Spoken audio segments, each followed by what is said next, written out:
አሁን ሰው ግር ሊለው ይችላል። ለምንድን ነው የደብረጽዮን አቋም በዚህ ጉዳይ ፍሊፕ ፍላፕ እያደረገ ያለው የሚለው ሊገርመው ይችላል። መልሱ ቀላል።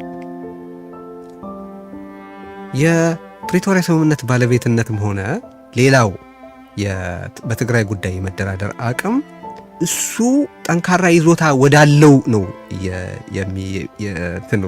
የሚያዘንበው። ማለት እሱ ይሄ ውል በመንግስት ካልሆነ በስተቀር በህወሓት በኩል ከሄድኩኝ ስልጣኔን ማስቀጠል አልችልም ብሎ ካሰበ መንግስት ነው እንጂ ህወሓት አይደለም የፈረመው ይላል። ህወሓት ውስጥ የበላይነት አለኝ ብሎ ሲያስብ ደግሞ መንግስት ሳይሆን ህወሓት ነው ባለቤቱ ይላል።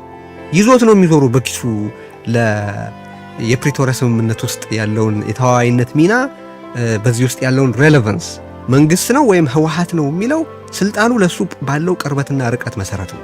እስካሁን የተመለከትነው በየጊዜው የሚመጣውን ፍሊፕ ፍላፕ የምንመለከትበት ምክንያት ይሄ ነው። ባይዘው ስልጣን አልፈልግም ሊል አይችልም እንዴ። የደብረጽዮን ትልቅ ሱሱ ምንድን ነው?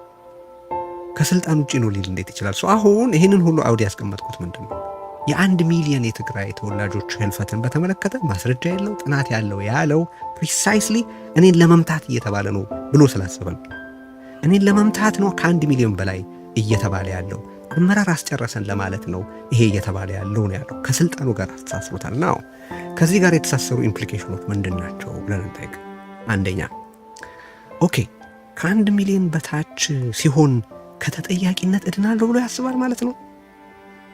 ደብረጽዮን በትግራይ ውስጥ የሞተው ሰው ከ1 ሚሊዮን በታች ሲሆን እኔ አስጨረስኩ ተብዬ አልጠየቅም ብሎ ያስባል ማለት ነው።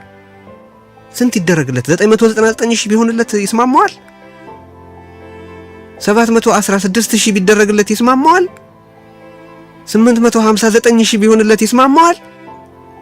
መጀመሪያ በሰው ህይወት ላይ እንደዚህ ያለ አስነዋሪ አስተያየት ይሰጣል። ከ1 ሚሊዮን በላይ የሚባለው አመራር ለማስመታት ነው ማለት ከ1 ሚሊዮን በታች ሲሆን አመራር የሚጠየቅበት ሁኔታ የለም ማለት ነው ወይ?